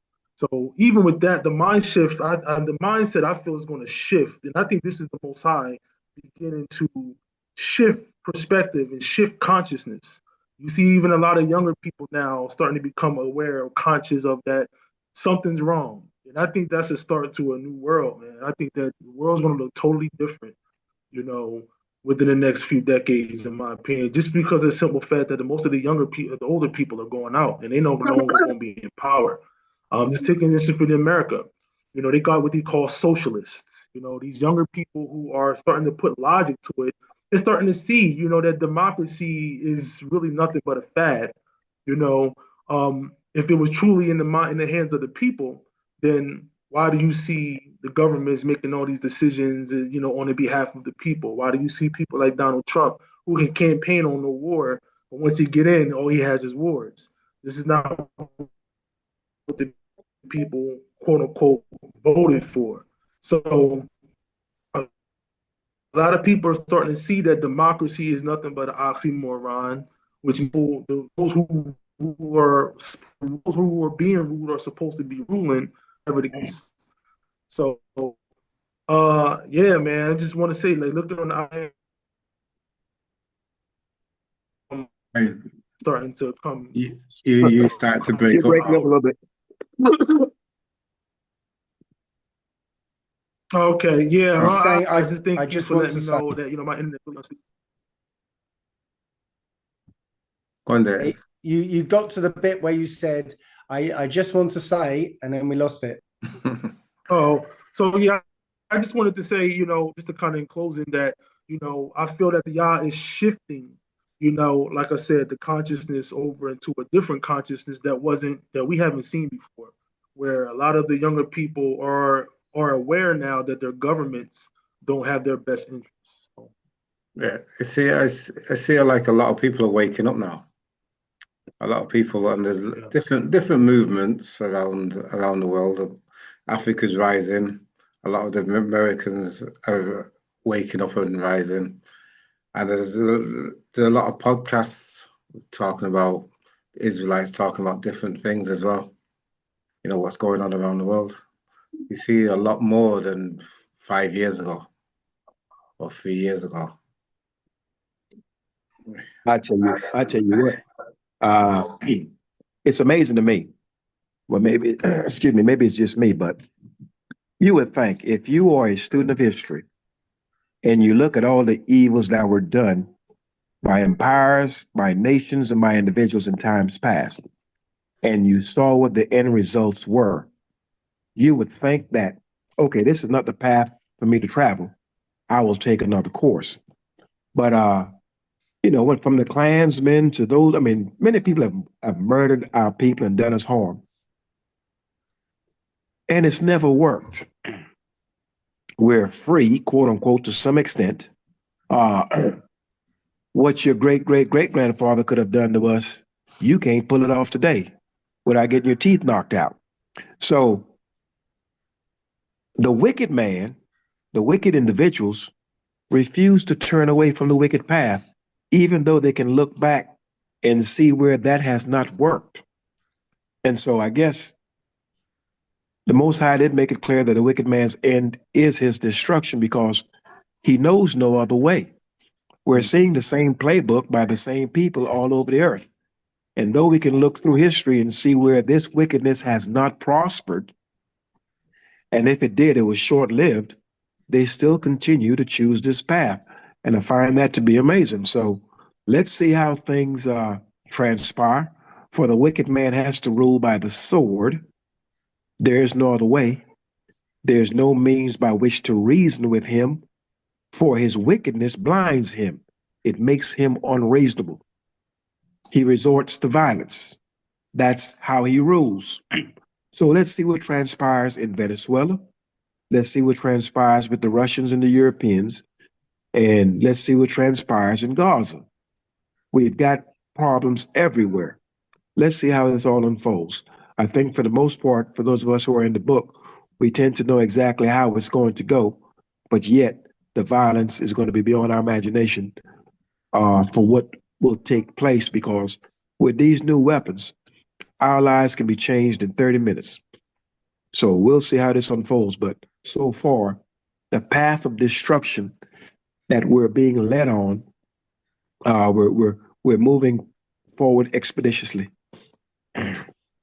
I have to go back to something you said earlier, actually, Lee, when you said about the nuclear weapons. I actually am totally convinced that there are no such thing as nuclear weapons. Yeah, you've told me that before. Yeah, that it's essentially Esau. You know, one of his weapons is cunning and guile. Yeah, and that's an effective weapon as well. So to frighten people with this fictitious idea of nuclear weapons, again, very effective. But yeah, I don't think we have to have a fear of that, because think about it. If these psychopathic nations, which they are utterly psychopathic, you know, there's they have a thin veil between them of civilization, but you know, if these nations had the capability to destroy entire countries with one weapon, they'd have done it over and over and over again by now. Right? They don't have that capability. Right? So we don't need to have fear of that. You've made that plain that you've made it plain that Hiroshima and Nagasaki, they weren't real, and there's no nuclear weapons. I don't agree with that. I feel as though this man has that capability. And as violent as he may be, and as dumb as he may be, he is smart enough to understand that the use of these weapons can cause some serious problems. Thus, he has refrained from using them. I'm certainly not afraid of, well, we're all appointed to die at some point. So I'm not afraid of any of this because I walk in the law. So I trusted the Most High and I let it be. But this man's capabilities of weaponry, and like I said, I'm 53 now. I got out of the Marine Corps 31 years ago. And the weaponry that they have now and the means by which they can kill you is beyond one's imagination. And I think many of us don't believe in these weapons because we don't, as our people, it's not normal for us to sit around and think of how can I kill 50,000 people in one go? We don't think that way. This man does and has the capabilities of it. We've seen these weapons. We've seen these Chinese demonstrate these weapons in their parades, etc. I don't think we want to find out what these weapons can do. And I think they can do exactly what they say it can do. But that's, once again, that's my opinion. But that's why if these weapons don't work, as Dave was saying, that's why they put all these plagues all over the world, like the vaccines and all that to wipe out the people that way. Maybe their tactics. I've just seen this video, right? Now it's one of these AI videos that anyone can put together, you know, but it's essentially giving the story of the second Exodus, right? So you know, in this story, there's a like a trumpet blast in the air that only black people can hear, and we hear it and we start packing, and everybody jumps on cruise ships and planes and they start leaving, and yeah, the Western powers they you know, they don't like it, so they send their weaponry against them. Now, where I differ from this video, right? They have angels that come down and basically stop the weapons from affecting us. But the Most High says that He will use us as His battle axe. Okay, so I think when that time comes and the weaponry gets turned on us, it'll be ineffective. Whether we become like Luke Cage and we're like bulletproof or something, and but these weapons will not have any effect on us whatsoever. And I look forward to that day. I'd like to have those superpowers. I might even make myself a Superman suit or something. But now, here's the question, right? First of all, before I ask this question, what's going on with Brother Delvin? Yeah, that was in Mexico. In Mexico. Yeah, Okay, it's his daughter's birthday. So I got you. he's trying to come on, but he says obviously he's got held up. So Okay. So look, here's the question, Brother Dave, Brother Hank, and Brother Dawid. When that call comes, right, and it's been made clear to us that we're to uproot out of these nations and to leave, how many of us, give me a percentage wise, how many of us you think are going to say, you know what, I'm leaving? How many of us you think are going to say, you know what, I'm not going anywhere? I don't know anything about any new life. I don't know anything about this new land or a different place or a different language. I'm not leaving. How many of us you think are really going to understand that and say, yes, it is time for me to leave? maybe one out of 100, or maybe one out of a I thousand. think I think it's going to be more than that. I think these societies are going to get so bad, right, that even those who don't really believe, right, don't understand what's really going on, they'll hear the call and see us packing up to go or whatever, and they'll go, shit, I'm going, yeah. And then there'll be, as the book says, there'll be a purge, but before the purge, we're all going, and that's when the rebels will be purged from amongst us. But Yeah, it I mean does. that's going to be interesting. I would like to see that. I would hope the Most High keep me around the seal of that because, man, many of us living in these many different nations have not seen our people as one collective, cohesive unit for the positive. We haven't seen that. We've always had rebels in the midst of us and those who are quick to cause tension in the midst of us. So to see our people in peace, I, I've often given it thought to see our people in peace, no turmoil in the midst of ourselves, and not being bothered by outside influences.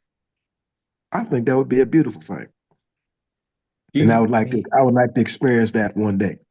do you think there's going to be a leader who's going to say to the people, maybe like somebody like David? You said David will come back, or somebody We will will have lead. we will have leaders. We will have leaders. David is not coming back; he's dead.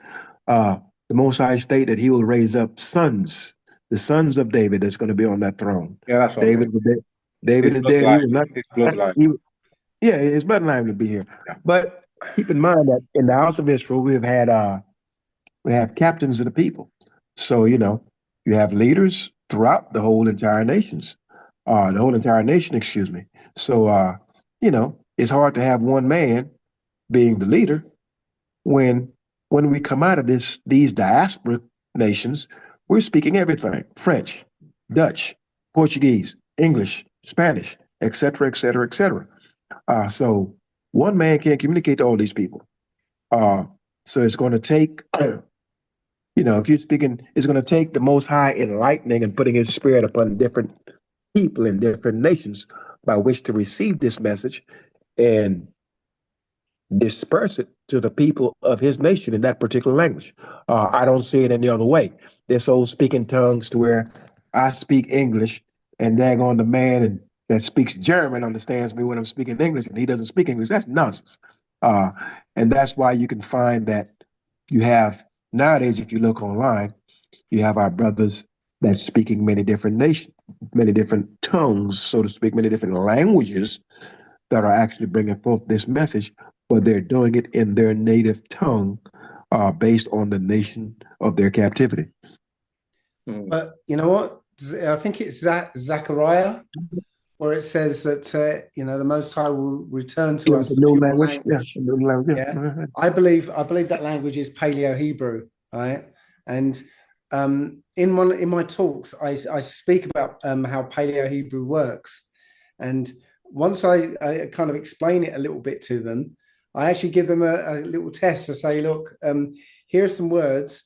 I do it in a strange way with emojis, right? Just because it's the way, literally the way the language works rather than the actual language, right? Because it's like little pictograms. So if I was to say, okay, I've got a word in mind, and right, the word is two planes, right, three buildings, an explosion, right? What's So the word? the World Trade Center, the World 9/11, yeah. 9/11, yeah, yeah. Right. But I know it's a silly example, but literally, as when we get this new language, it will be so intuitive, right? You won't need to be taught it or anything. When that language comes back, it will just be, when I give my talk and I do that little bit, within like a minute, everyone knows that language. Everyone knows it, right? And I don't have to teach it to them. I just show them a bunch of pictures and they get it, right? So I think this is all sort of bound in with it. When we get to get that call, we'll all know it. We'll all know what to do. We'll all know where to go. We'll all understand each other because I believe that language will be returned to us and we'll get it in a moment, in a heartbeat. We'll all get it. That's the way, that's the way I see it. And I think it's beautiful. I trust in the Most High to do that for us. And I literally can almost taste it. So I think it will be in our lifetime. One of the things I was looking at. Okay, I was trying to find when the jubilees would be. Okay, because whenever this is going to happen, it's going to be a jubilee year, right? Because all land is returned to its original owner, and I found out that Israel went back into the land of Canaan on the 50th Jubilee. Right? It had to, that's why they were in the desert for 40 years, because the only time they could go back was on a Jubilee year. Yeah. So if we're going to go back to our land, it will be a Jubilee year. Now, this is probably wrong, but I tried to figure out when the Jubilees were by looking at the Book of Jubilees and trying to match it up to our recorded history. Couldn't do it. But knowing the way that the enemy works, they like to tell us and rub our noses in it and laugh at us because we don't see it, even though it's right in front of us. So I surmised that in the UK, the Queen had a silver jubilee in 1977, and it was a big fuss. Massive fuss. Everybody had the time off, and it was literally, they spent millions on this jubilee. But the Queen had a golden jubilee and a platinum jubilee, and there was no effort spent on those whatsoever. They made a big effort for this silver jubilee. Yeah, we was all kids, and I was running from parties to different parties, all food, all tables full. Yeah, it was a big, big, big event.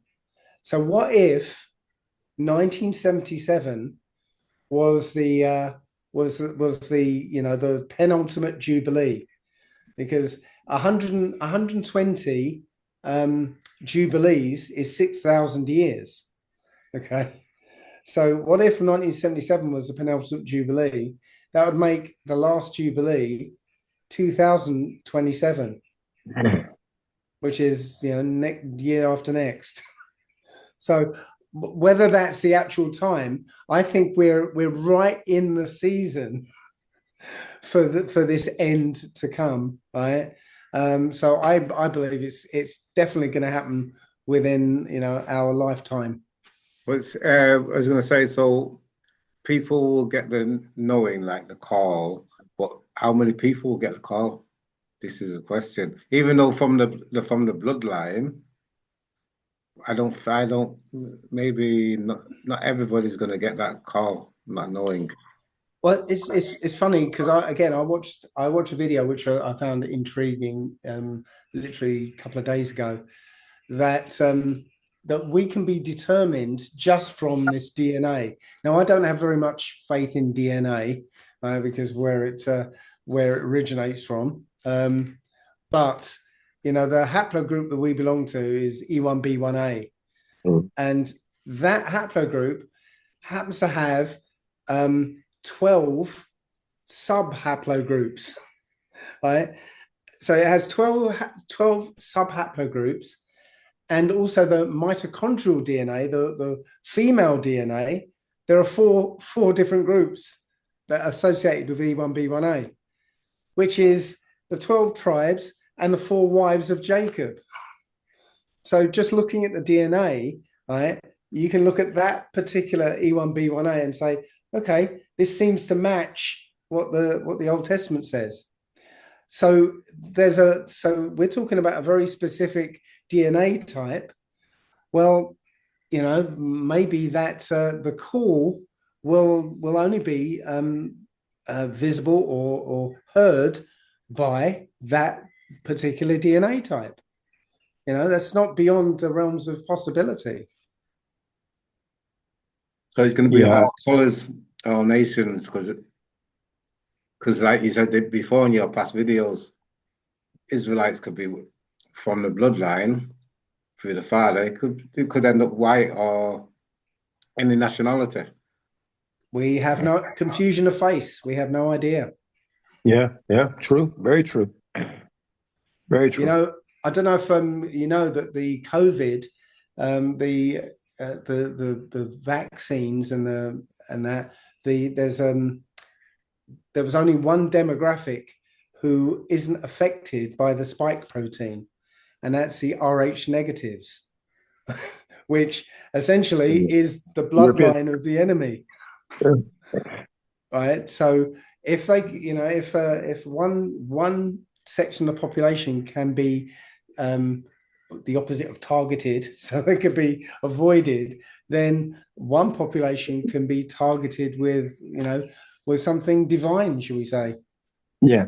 Well, I tell you where that what you have said, Brother Dave, has merit. Now, upon coming out of Egypt, the Most High made a separation between his people and everyone else.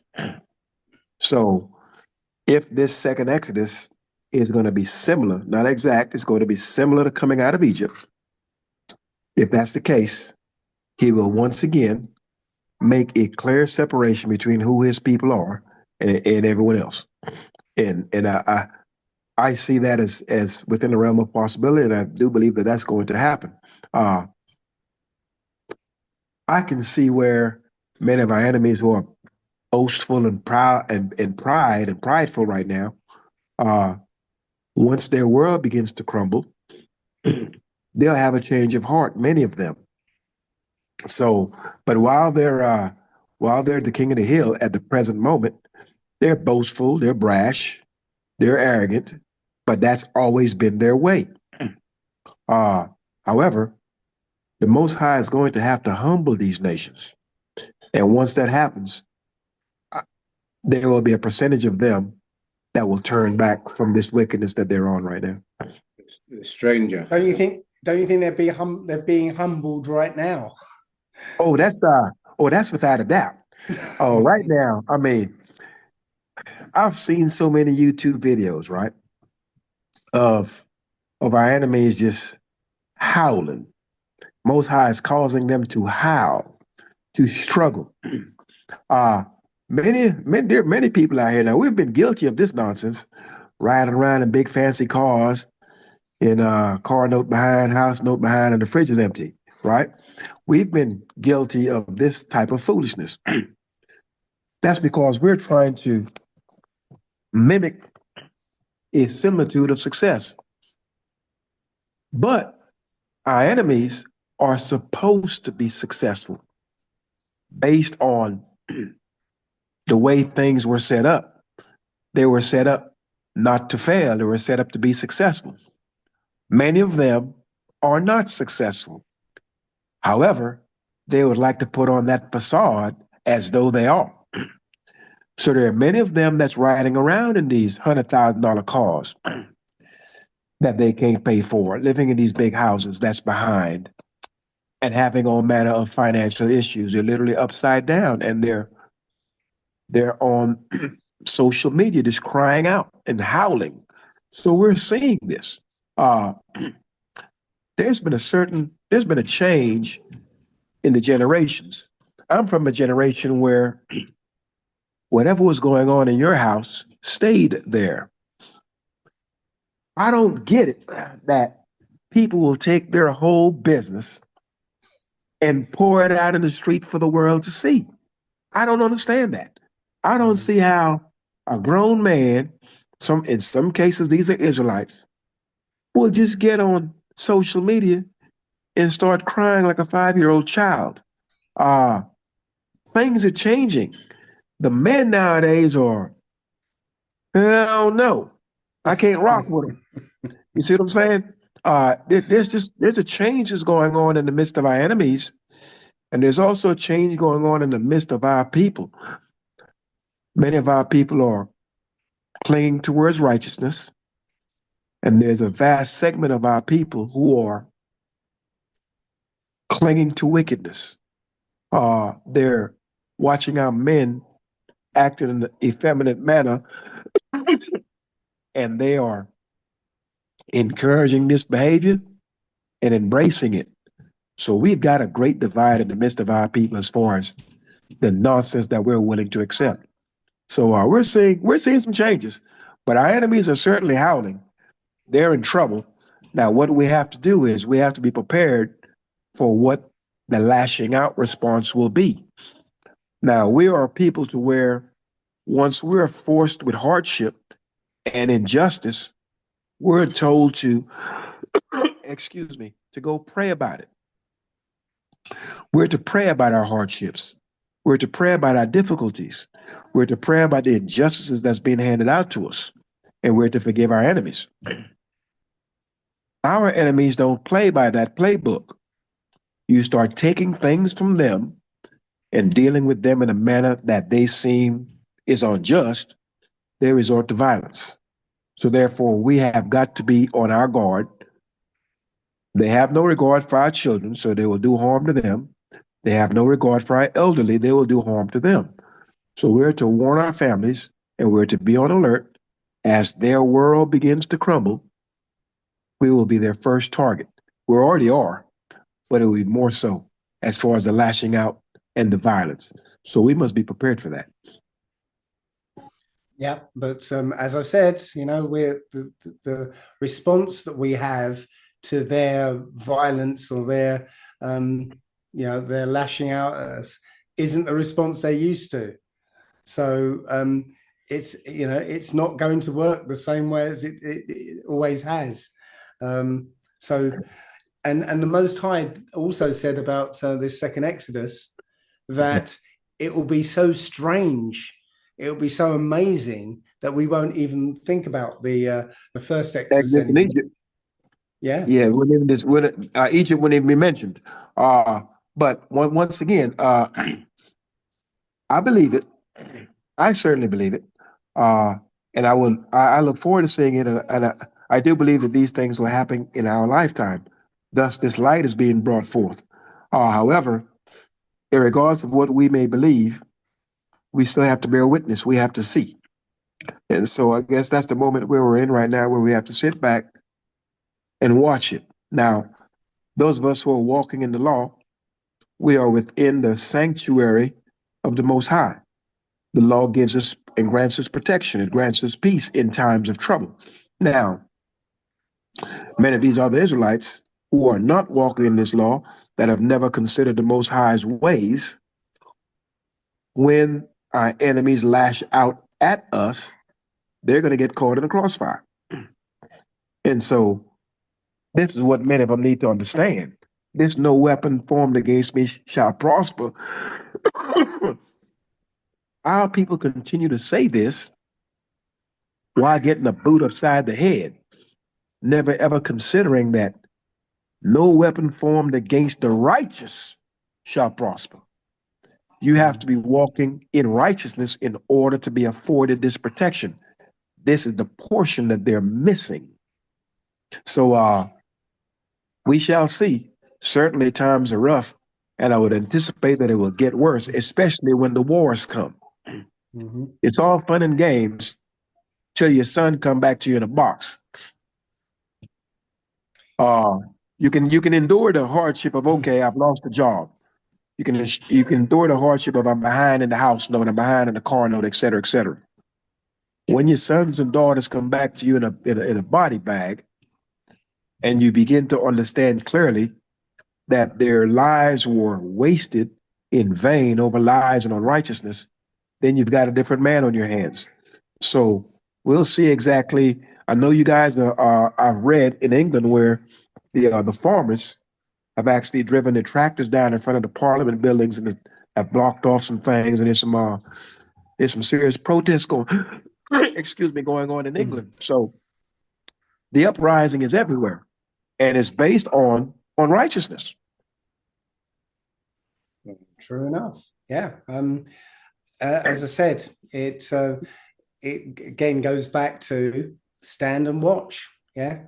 Again, like the serene deer, you don't have to get involved, don't have to get worried, just stand and watch.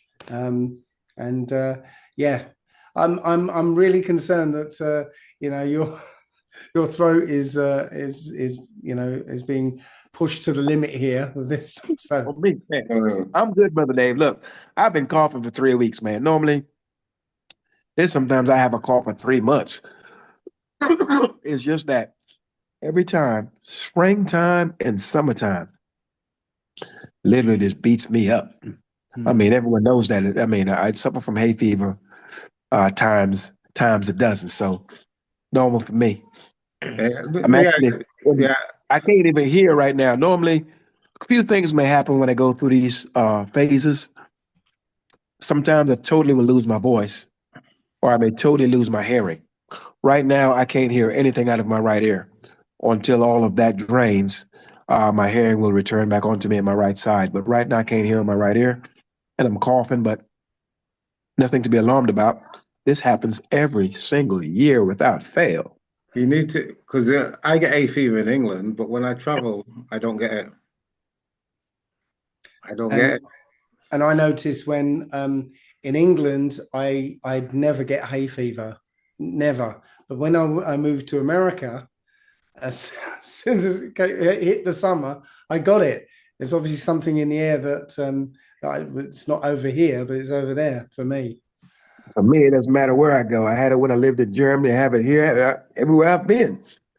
So it just the season changes. Like I'm like a molten bird or something. Every time the season changes, somehow my body makes a complete change that's painful.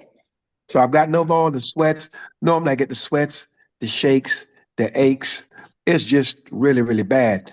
It's almost like flu, but 10 times worse. But once I come through all of that, then the last thing to go is normally the cough. So that's where I am right now. But other than that, I mean, I could tell you what to do about it, but you probably won't want to do it. He knows it. I think Lee knows already. Yeah, we're gonna pass on the P, Brother Dave. Yeah, we're gonna pass on the hot urine. That's out the question. All right, okay. All right, well, you sit there and suffer. It's okay. Yeah, I'm used to this suffering, so it's all good. But yeah, brothers, hopefully we can get Brother Delvin on at some point. Yeah. For those who are watching, many have asked about Brother Benaiah. Brother Benaiah is going through some things, but he is in good spirits. I speak to him every day, and I will certainly reach out to him after the Sabbath, and I will give him the regards of everyone, because there are those who have asked about him on my channel and on the Israelite Assembly's channel as well. But the brother's alive, like anyone else. As I've told you, I've had a rough 3 weeks in my house. My wife has been going through some extreme delirium, which is literally off the charts. But she's getting better and is okay now. Irregardless, even though we are servants of the Most High, no one gets through this life unscathed. We're all going to face our challenges. We're all going to face our struggles. This is not some type of a magic bullet to where someone figures, you know what? I'm going to start serving the Most High and all my problems are just going to disappear. I'm not going to get sick and no one's going to die in my family. I'm not going to have any problems. The Most High is just going to see you through it. And he's going to strengthen you in the midst of your problems. So we're to be mindful of these things, that we're going to have our struggles. It may be health-wise, it may be financial, et cetera, but we're still to continue to maintain our trust in the Most High, that he will see us through it, and understanding that turning to the law is by no means a magic bullet. We can read of our ancestors in times past who have had all types of problems. Moses had all types of problems. So did David. So did Aaron and everyone else. So we're to be encouraged, knowing that in life we will have these struggles. However, in spite of these troubles, we are still to walk in the law, statutes, judgments, and precepts of the Most High, and not to deviate from that path. That's a nice ending, because even though there will be the struggles, we will be prospered in them. Even though we will have to go through some dark times, the Most High will redeem us from them. So yeah, happy days. Yeah, that's it. Yeah, struggles every day, but life goes on. Life goes on, and wow. With that said, as many of our people, some of our people may turn to the law, and they are wishing that everything just comes to an end. You got a bunch of old men who have lived their lives recklessly, haven't prepared for anything, haven't saved any money, doesn't have a retirement, have a bad relationship with their children, and their whole life has been nothing but upside down. And now they turn to the Most High and they want the whole world to just end. They want everything to just come to a close because they see no future for themselves. Once again, the goal is for us to remind the people that, hey, look, continue to live your life. The world is not ending ever, and it's certainly not ending tomorrow. So I don't want our people to get into this, I'm sitting around hoping for everything to just come to a stop. I'm sitting around hoping for everything to just come to an end. Live your life. Just do it in a righteous manner. That's all. Don't sit around, hoping the whole place, the country you live in just blows up because you have no future. You have been unprepared, or whatever the case may be. Live your life. Do it in a righteous manner. Honor the Most High, and deal with those righteously with those who deal righteously with you. Stay away from the wicked, withdraw your hands from them, and walk in righteousness, but continue to live. Don't be someone sitting around hoping the whole world blows up just because your world is upside down. Yeah. Okay. Peace and Yah bless. Good speech. Peace and Yah bless everyone. Continue to walk in the Most High's law, statutes, judgments, and precepts. That's my only words for the day. Continue to walk in the law. I apologize for being late, Brother Hank. I was knocked out. It's okay. It's what do we say? Black man's time. Yeah. Hey, look, it's the Sabbath day, and I have no alarm set for the Sabbath day. So, but hopefully, let's hopefully we can sit down and at least get one of these. I mean, I know you're back in country now, Brother Hank. If we can get once a month, that wouldn't be a bad thing. There are many people that's looking forward. You started a good thing, Brother Hank. There are people that actually look forward to these discussions and benefit from it. Yeah, that's it. Yeah, okay, I'm going to try this once a month. I'm going to try. It doesn't matter where I am. I'm going to see, can I get it going. All right. Okay. Well, peace and Yah bless, Brother Dave. Yeah. Likewise. Good to see you again. As always. Till next time. Till next time. Yeah. Okay. Okay. Peace and Yah bless, Brother Hank. Work on that beard, Brother Hank. I know, I'm trying. You're trying. I'm trying. I'm okay. All right. Peace and Yah bless, brothers. Okay. Peace and Yah bless. Okay. Peace and Yah bless.